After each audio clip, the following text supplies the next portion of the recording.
টানা দুদিনের পরিবহন ধর্মঘটে বিচ্ছিন্ন সিলেট, যাত্রী ভোগান্তি, কাঁচামাল নিয়ে বিপাকে ব্যবসায়ীরা।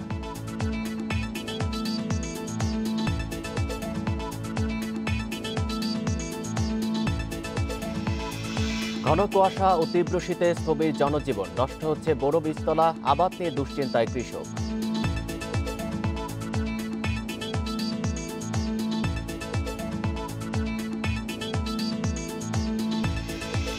সড়ক প্রশস্ত করায় আশুগঞ্জের সবুজ প্রকল্পের ক্যানেল ভরাট, ব্রাহ্মণবাড়িয়ায় সেচ নিয়ে অনিশ্চয়তা।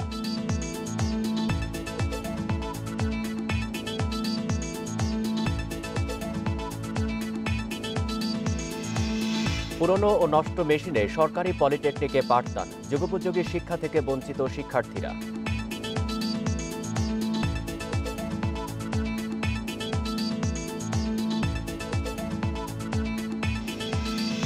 চট্টগ্রামে সড়ক দুর্ঘটনা রোধে চালকদের জন্য বিশ্রামাগার, পুলিশের উদ্যোগে খুশি পরিবহন শ্রমিকেরা।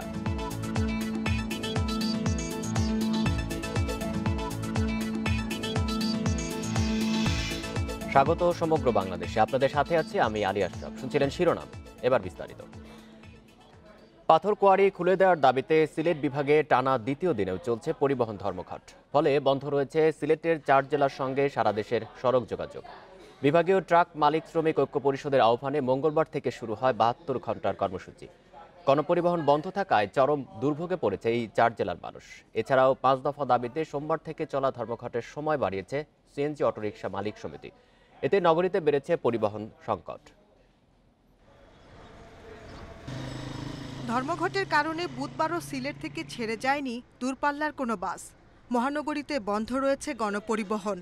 রাস্তায় দেখা যায়নি আন্তজেলা বাস, মিনি বাস, পিকআপ সহ কোনো যানবাহন। এতে দুর্ভোগ বেড়েছে যাত্রীদের, আর ট্রেন চলাচল স্বাভাবিক থাকলেও বেড়েছে যাত্রীর চাপ। কোম্পানিগঞ্জে আসছি, খুব কষ্ট করে আসছি, কিন্তু এখন বর্তমানে এখানে আইসা কোনো গাড়ি আমি ব্যবস্থা পাইতেছি না।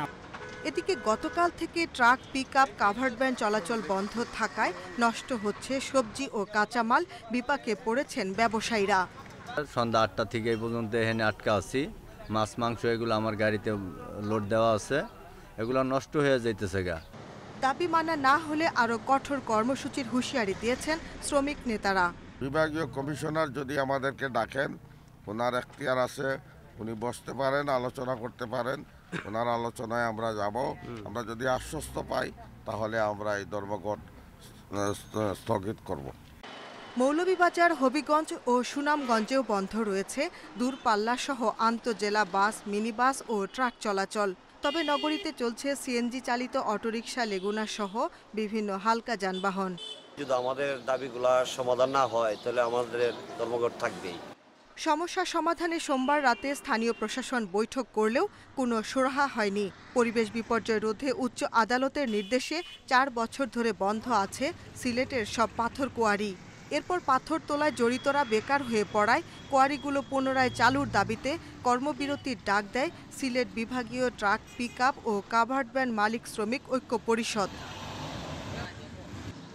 এদিকে নিরাপত্তা বেষ্টনী বাধ্যতামূলক না করা সহ 5 দফা দাবিতে সোমবার থেকে চলা ধর্মঘটের সময় আরও 48 ঘন্টা বাড়িয়েছে সিএনজি অটোরিকশা মালিক সমিতি।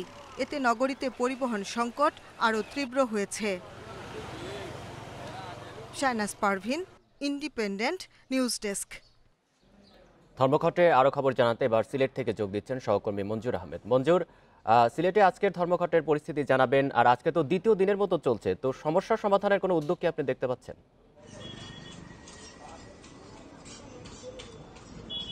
আপনি যেটা বলছিলেন যে আজকে সিলেটে যে পরিবহন ধর্মঘট, এই ধর্মঘটের দ্বিতীয় দিন চলছে, অর্থাৎ দ্বিতীয় দিনেও কিন্তু এই যে পরিবহন ধর্মঘট নিয়ে যে সৃষ্ট সমস্যা, সেই সমস্যার সমাধানের কোনো উদ্যোগ আমরা এখন পর্যন্ত দেখতে পাচ্ছি না।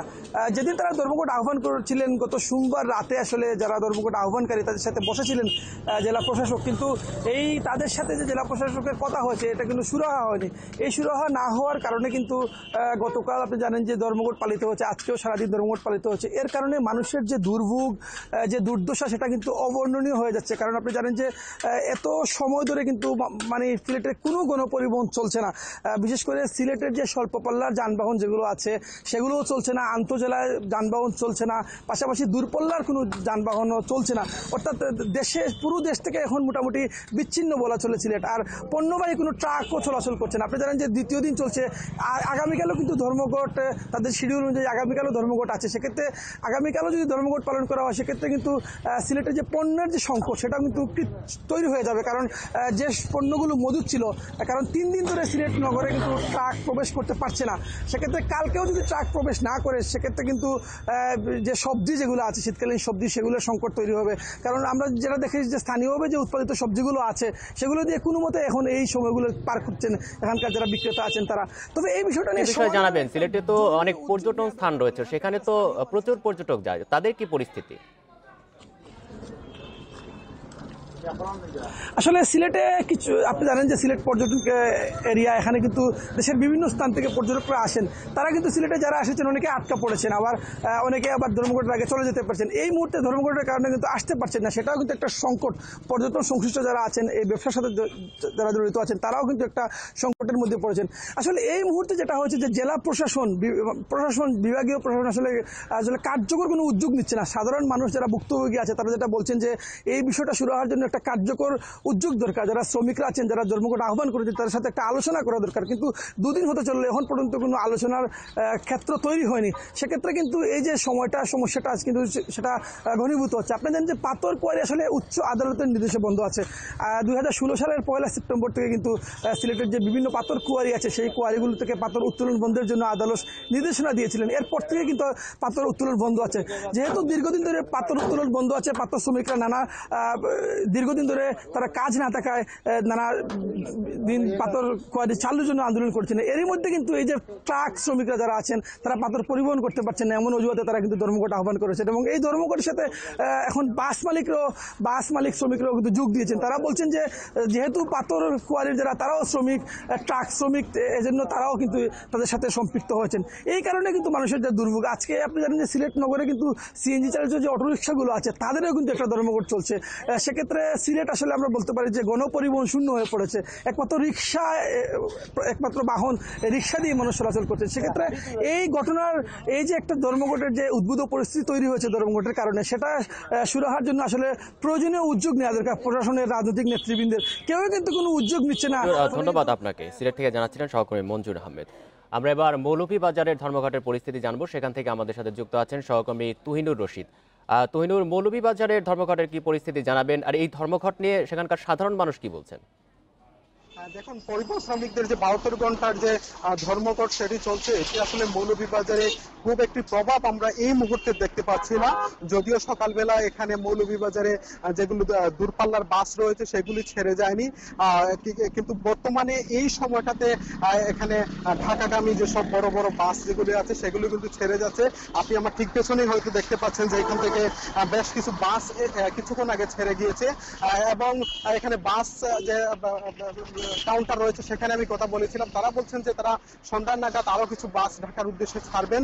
যদিও সকালবেলা থেকে কিন্তু যাত্রীরা একটা ভোগান্তিতে পড়েছিলেন, তারা ঢাকা কিংবা দেশের বিভিন্ন অঞ্চলে যাতায়াত করেন, তারা কিন্তু ভোগান্তিতে পড়েছিলেন। আপনাকে আরেকটা বিষয় জানিয়ে রাখি, মৌলভীবাজারে এই ধর্মঘট কিন্তু গতকালকে থেকেই পালন হচ্ছে। বিশেষ করে ছোট ছোট যেসব যান রয়েছে, সিএনজি চালিত অটো রিক্সাগুলি রয়েছে, সেগুলি কিন্তু স্বাভাবিকভাবেই চলাচল করছে। আমি কথা বলেছিলাম এখানে যেসব চালক রয়েছেন তাদের সাথে, তারা বলছেন যে আসলে এই ধর্মঘট আসলে তারা তাদের নীতি নির্ধারণ থেকে, তাদের শ্রমিক সংগঠন থেকে তারা কোনো নির্দেশনা পাননি, যার ফলে কিন্তু তারা রাস্তায় গাড়ি চলাচল চালিয়ে যাচ্ছেন। কিন্তু বড় বাস যেগুলি আছে সেগুলি কিন্তু এখন পর্যন্ত এই সিদ্ধান্ততে তারা আছেন। যদিও এখানে মৌলভীবাজারে ধর্মঘটের যে প্রভাব যেটি আসলে খুব একটি লক্ষ্য করা যাচ্ছে না। সব মিলিয়ে আসলে মৌলভীবাজারে বিশেষ করে যারা অভ্যন্তরীণ রোডে, বিশেষ করে উপজেলা পর্যায়ে কিংবা শহরে যাতায়াত করেন, তারা আসলে সকাল থেকেই একটু ভোগান্তিতে পড়েছিলেন। এই মুহূর্তে আসলে যান চলাচল স্বাভাবিক আছে মৌলভীবাজারে, সেটা বলা চলে। কারণ এখানে দিন বাড়ার সাথে সাথেই কিন্তু বেশ কিছু যান চলাচল করছে শহরে, সেটি কিন্তু আমরা লক্ষ্য করেছি। তুহিনুর, আরেকটি বিষয় জানাবেন যে এটি তো উচ্চ আদালতের নির্দেশে 4 বছর ধরে বন্ধ আছে, তো মালিক শ্রমিকরা আদালতের মাধ্যমে না সমাধান করে তারা আন্দোলন কেন করছেন, কি বলছেন তারা? এই বিষয়টি আসলে আমরা প্রশ্ন রেখেছিলাম এখানকার যে শ্রমিক নেতারা আছেন তাদের সাথে আলাপ হয়েছিল। তারা যেটি বলছেন যে তারা তাদের সিলেট থেকে যে নির্দেশনা রয়েছে, অর্থাৎ তাদের যে সংগঠন রয়েছেন শ্রমিকদের সংগঠন, সেটি আসলে তারা সিলেট থেকে নির্দেশনা পাওয়ার ফলেই কিন্তু তারা সেই আন্দোলনটি চালিয়ে যাচ্ছেন। অপরদিকে আবার সিএনজি চালিত যেসব অটোরিকশা আছে সেখানকার যে চালক রয়েছেন তারা বলছেন যে তারা আসলে ক্যামেরার সামনে খুব একটা কথা বলতে চাননি, কিন্তু আমাদেরকে তারা বলেছেন যে তারা আসলে এই আন্দোলনের সাথে তারা যুক্ত থাকতে চান না। তারা অনীহা প্রকাশ করেছেন, কারণ তারা বলছেন যে এটি আসলে শ্রমিকদের কোনো স্বার্থ সংশ্লিষ্ট বিষয় নয়। এটি আসলে যে পাথর যারা উত্তোলন করেন কিংবা পাথর সংশ্লিষ্ট যারা আছেন তাদের স্বার্থের বিষয়টি আসলে শ্রমিকদেরকে চাপানো হচ্ছে, তারা এরকম কিন্তু অনেক শ্রমিক আমাদেরকে জানিয়েছেন। মৌলভীবাজার থেকে জানাচ্ছিলেন সহকর্মী তুহিনুর রশিদ। ঘন কুয়াশা, ঠান্ডা বাতাস আর শৈত্যপ্রবাহের স্থবির হয়ে পড়েছে উত্তরাঞ্চলের জনজীবন। বুধবার সকালে পঞ্চগড়ের সর্বনিম্ন 8.3 ডিগ্রি সেলসিয়াস তাপমাত্রা রেকর্ড করেছে তেঁতুলিয়া আবহাওয়া অফিস। তাপমাত্রা বাড়লেও কমেনি শীতের দাপট। কনকনে ঠান্ডায় জবুথবু হয়ে পড়েছে বেশিরভাগ এলাকার মানুষ। সকাল থেকে সূর্যের দেখা মিললেও হিমেল বাতাসে শীত অনুভূত হচ্ছে। বিশেষ করে ছিন্নমূল মানুষের অবস্থা বেহাল। অনেকেই শহরে কাজের আশায় এসে ফিরে যাচ্ছেন কাজ না পেয়ে। টানা 6 দিন ধরে মৃদু ও মাঝারি শৈত্যপ্রবাহে সদর হাসপাতাল সহ বিভিন্ন স্বাস্থ্যকেন্দ্রে শিশু ও বয়স্কদের সর্দি, কাশি, ডায়রিয়া সহ নিউমোনিয়া সহ শীতজনিত রোগ বেড়েছে। গতরাতে চুয়াডাঙ্গা হাসপাতালের শিশু ওয়ার্ডে ঠান্ডাজনিত রোগে মৃত্যু হয়েছে 2 শিশুর।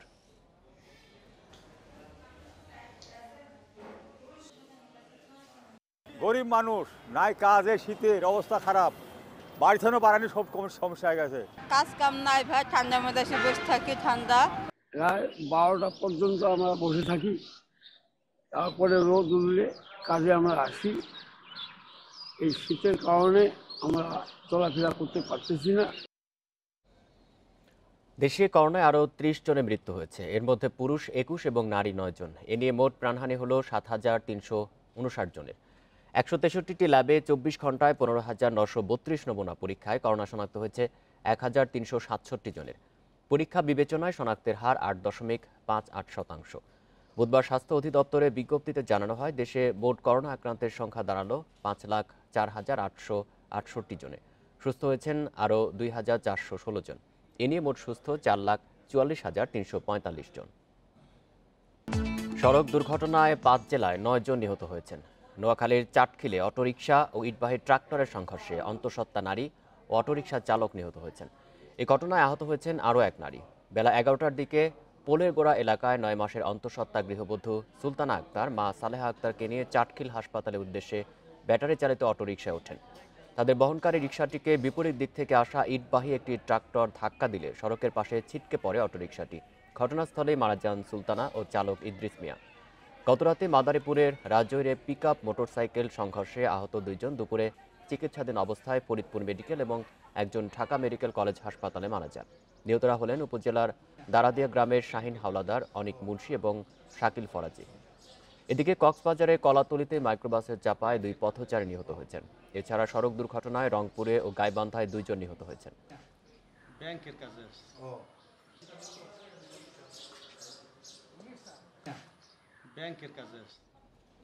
টানা কয়েকদিনের তীব্র শীত ও ঘন কুয়াশায় নষ্ট হচ্ছে বোরো ধানের বীজতলা। লালচে রং ধরায় ধানের চারা আর পেঁয়াজের বীজ আশানুরূপ অঙ্কুরোদ্গম হয়নি, ফলে ক্ষতিগ্রস্ত হচ্ছেন চাষিরা। ছত্রাকনাশক দিয়েও প্রতিকার হচ্ছে না।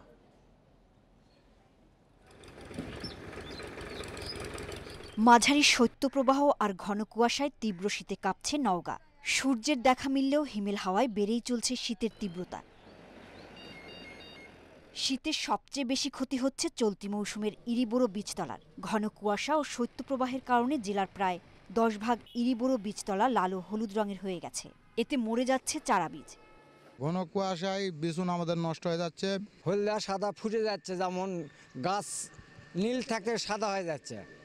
মৌসুম শুরুর আগে এই পরিস্থিতিতে বেকায়দায় পড়েছেন শেরপুর, কিশোরগঞ্জ ও লক্ষ্মীপুরের কৃষক। বোরো আবাদ নিয়ে দুশ্চিন্তায় তারা। প্রচন্ড শীত, কাম কাজ করতে কৌশল রোদ মধ্যে উঠলে বাদে বন্ধ হাওড়ে যাওয়ান লাগে। আর এই যারা আছে না, যারা কইলাম ঠান্ডা বেশি, শীতে কুয়াশা, যারা স্বাদ হয়ে থাকা। পাবনায় বিভিন্ন ভাইরাস ও ছত্রাকজনিত রোগে ক্ষতির মুখে পড়েছে ধান ও পেঁয়াজের চারা। প্রচণ্ড ঠান্ডায় দেখা দিয়েছে শ্রমিক সংকট। শ্রমিকরা কাজ করতে আসে না, ফলে আমাদের যে কাজগুলো সেই কাজগুলো করতে ব্যাহত হচ্ছে। শীতের ভিতরে খুব কষ্ট হয় কাজ করা, মনে করেন যে কুয়াশায় নেওয়া যায় না, মাঠের ভিতরে ঠান্ডা।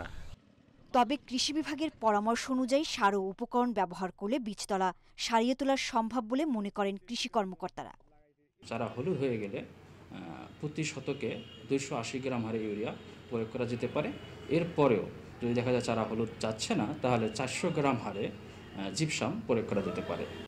এদিকে কয়েকদিনের প্রচণ্ড শীত এবং ঘন কুয়াশায় মাগুরায় বীজতলার পাশাপাশি মারা যাচ্ছে মসুরি গাছ। সোহেলি জাহান, ইন্ডিপেন্ডেন্ট নিউজ ডেস্ক। এ নিয়ে আরো জানাতে এবার লক্ষ্মীপুর থেকে যোগ দিয়েছেন সহকর্মী আব্বাস হোসেন। আব্বাস, ফসলের ক্ষতি নিয়ে কৃষকরা কি বলছেন, আর কৃষি বিভাগ থেকে তাদেরকে কি ধরনের পরামর্শ দেওয়া হয়েছে?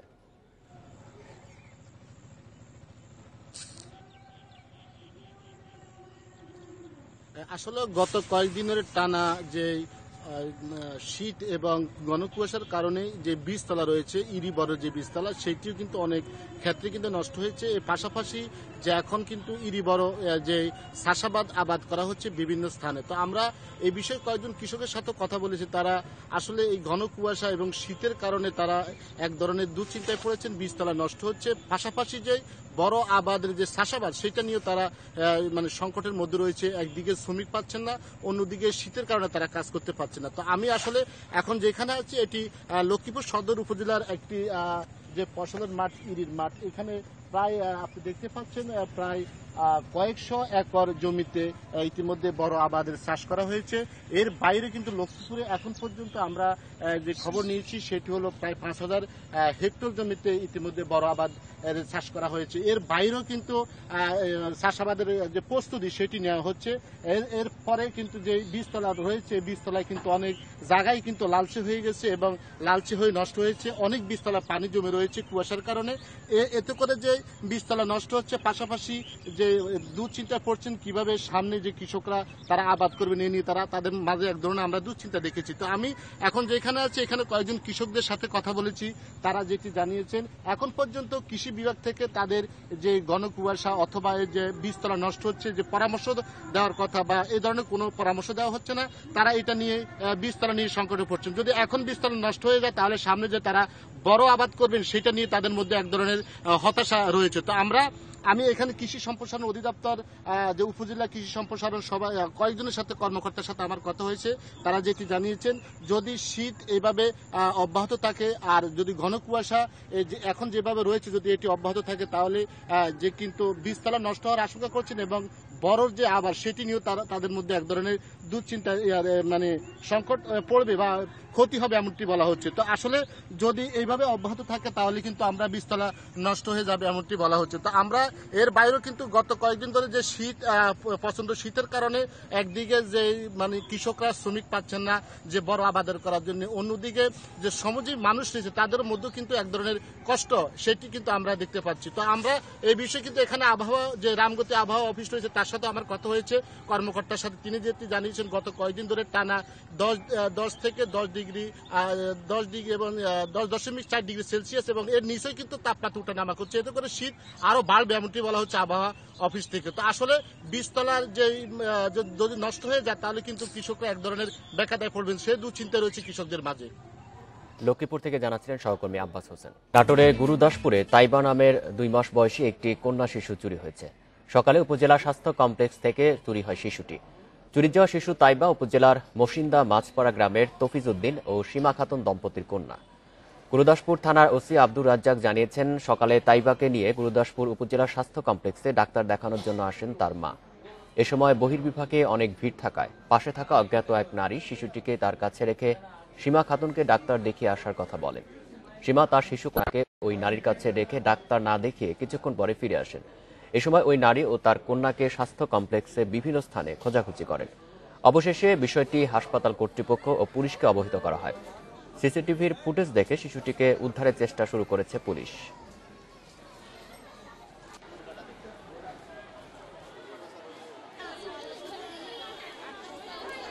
আমি ওষুধ আনতে গেছি, মনে করেন ভিতরে ঢুকার পরে আসার পরে ব্যাক করে মনে হয় উঠতে গেলে 2 মিনিট টাইমে হবে না গো, আসি ব্যাক করে ঘুরে আসি দেখেন বাচ্চা নাই। মেয়ে সবচেয়ে খুঁজেছি পাইনি। আমরা বিভিন্ন ভিডিও ফুটেজ অ্যানালাইসিস করে চেষ্টা করতেছে। আমাদের মতো আশা করি অচিরেই খুব অল্প সময়ের মধ্যে আমরা এটাকে উদ্ধার করতে পারবো। ব্রাহ্মণবাড়িয়ার আশুগঞ্জ পলাশ এগ্রো ইরিগেশন প্রকল্পের আওতায় সেচ সুবিধা পায় প্রায় 4 উপজেলার 34,000 কৃষিজীবী। তবে সম্প্রতি মহাসড়ক প্রশস্তকরণের জেরে ভরাট হয়ে যেতে বসেছে এই প্রকল্পের কয়েকটি ক্যানেল, আর এতে অনিশ্চিত হয়ে পড়েছে জেলার আবাদ। আশুগঞ্জ বিদ্যুৎ কেন্দ্রের কুলিং সিস্টেমে ব্যবহারের জন্য মেঘনা থেকে উত্তোলিত পানি ব্যবহারের পর আবার নদীতেই ফেলে দেওয়া হতো। 1975 সালে বিদ্যুৎ উৎপাদন কেন্দ্রে ব্যবহৃত সেই পানিকে সেচের কাজে ব্যবহারের উদ্যোগ নেওয়া হয়।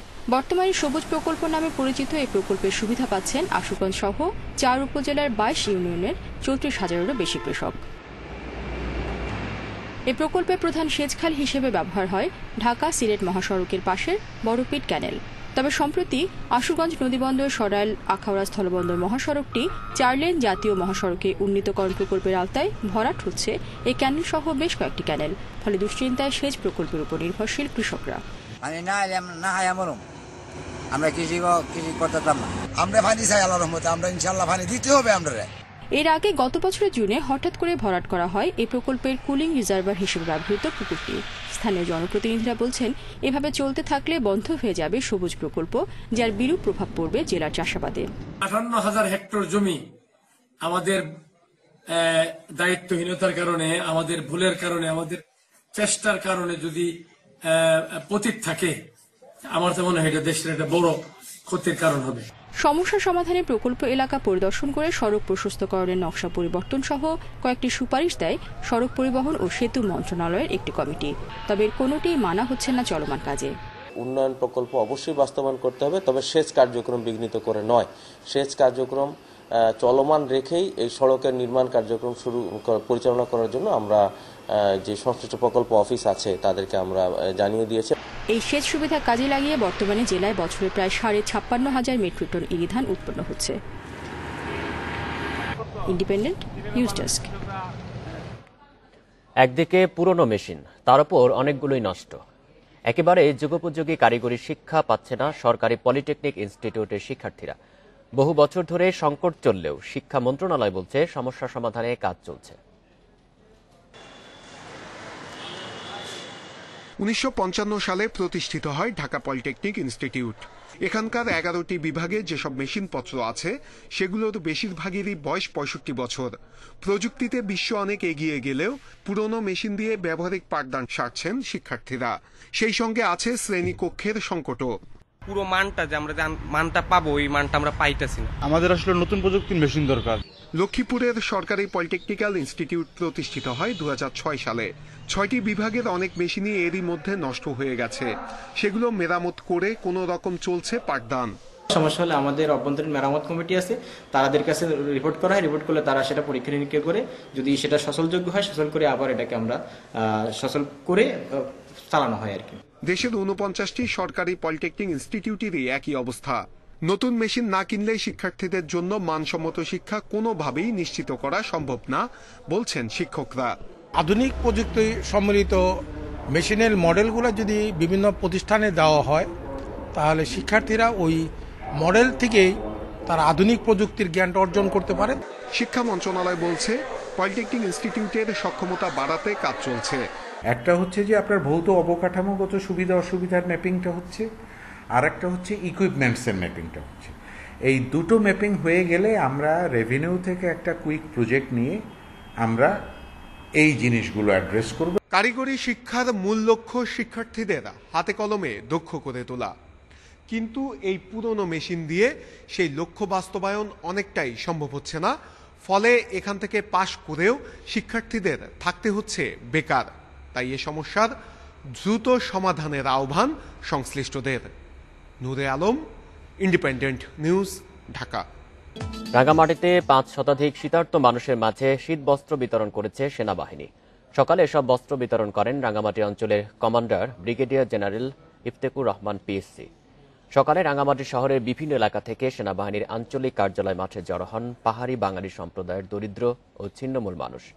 সেনাবাহিনীর কর্মকর্তাদের কাছ থেকে শীতের কাপড় হাতে পেয়ে খুশি হয় এসব হতদরিদ্ররা। এ সময় Rangamati Sadar zone commander lieutenant colonel Mohammad Rafiqul Islam PSC, Rangamati রিজিয়নের জিটুআই মেজর মহিউদ্দিন ফারুকী সহ ঊর্ধ্বতন কর্মকর্তারা উপস্থিত ছিলেন।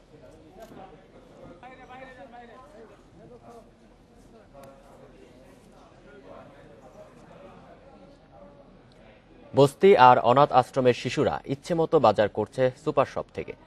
চট্টগ্রামের সুবিধাবঞ্চিত শিশুদের স্বপ্ন পূরণে বুধবার এমনই এক ব্যতিক্রমী আয়োজন করেছে পুলিশ। নগরীর গোলপাহাড় এলাকার একটি সুপার শপ থেকে নিজেদের পছন্দ মতো কেনাকাটা করতে পেরেছেন দুটি অনাথ আশ্রম ও দুটি বস্তির ৬০ জন শিশু। স্বেচ্ছায় এগিয়ে আসা পুলিশ সদস্যদের নিজেদের বেতনের টাকার একটি অংশ দেওয়া হয়েছে শিশুদের স্বপ্ন পূরণে। তবে প্রতিজনের কেনাকাটা সীমিত রাখা হয়েছে ৩,০০০ টাকায়। অনুষ্ঠানে আমন্ত্রিত শিশুদের মাদক ও জঙ্গিবাদ থেকে দূরে রাখতে পড়ানো হয় শপথ বাক্য। জীবনে প্রথমবারের মতো সুপার শপে কেনাকাটা করতে এসে অভিভূত শিশুরাও।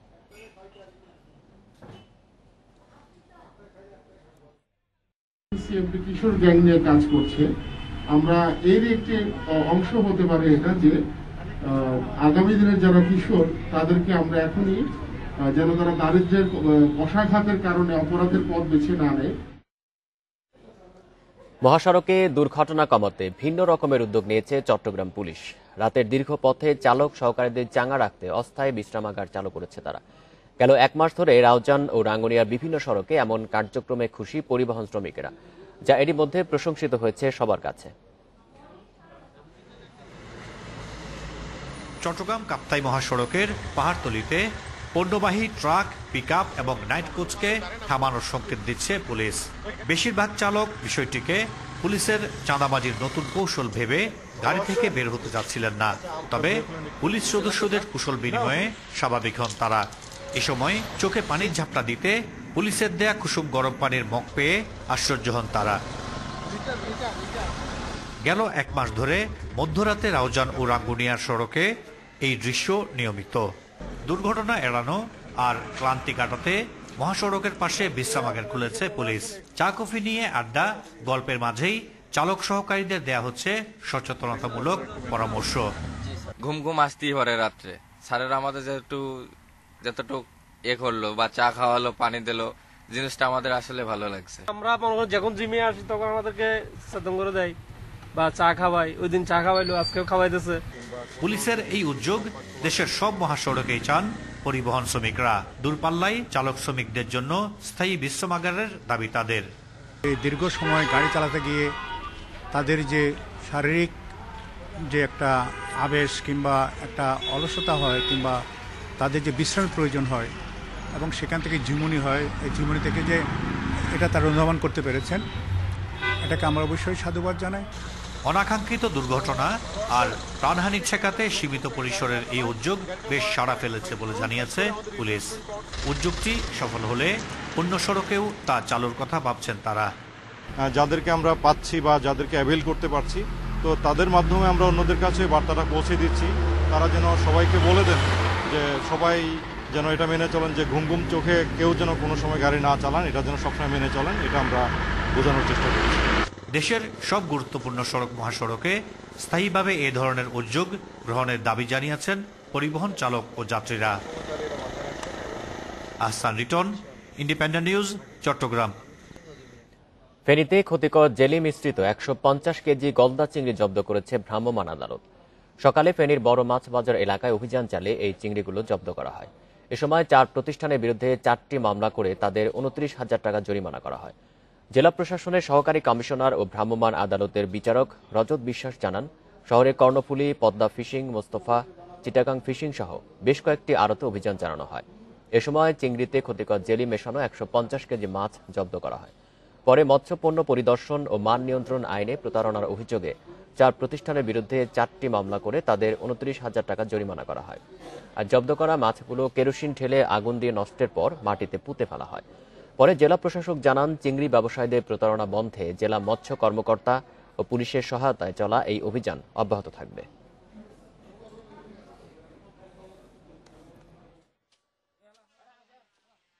এই জিনিসগুলো বাজারে নিষিদ্ধ, তারপরেও তারা এটা বাজারে বিক্রি করার জন্য নিয়ে এসেছিল।